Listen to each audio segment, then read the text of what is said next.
pas seulement une très bonne décision, mais une très très bonne décision. Et que s'il fallait avoir de marche de soutien, c'est à des décisions comme ça qu'il fallait les faire.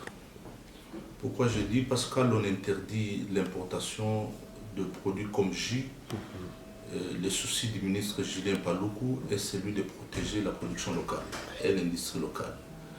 Les importations ont des effets négatifs sur le tissu de l'économie, sur le plan de la balance de paiement, sur le plan de notre monnaie, le franc congolais, et sa stabilité, et sur le plan du taux de chômage et consorts. Avec beaucoup plus de détails, on peut étaler pour voir l'importance. Je pense qu'il ne fallait pas seulement s'arrêter aux produits J et autres, qu'il fallait l'étendre à beaucoup de produits qui font objet d'importation. Et là, l'on verrait les taux d'investissement augmenter au Congo. Le PIB va augmenter et que vous allez vous rendre compte que le Congo peut se développer.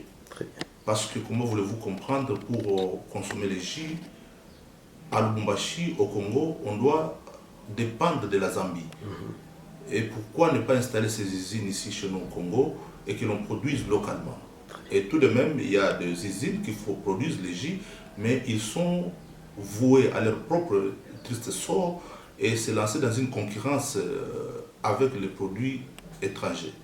Les effets de ça, sur le plan de la fiscalité et sur tout le plan de notre économie, sont à démontrer clairement et noir sur blanc. Sur le plan économique, vont se lire à la première phase. Pendant une courte période, nous avons des investisseurs ici. Je peux vous donner que je gère une usine qui devait produire les jus. Mais cette usine a fermé la ligne de production de jus tout simplement parce que le marché est saturé et qu'il s'est retrouvé dans un phénomène de la concurrence dont le prix, si l'on permettait à cet opérateur économique d'ouvrir cette ligne qui a été bloquée, de continuer à produire les jus,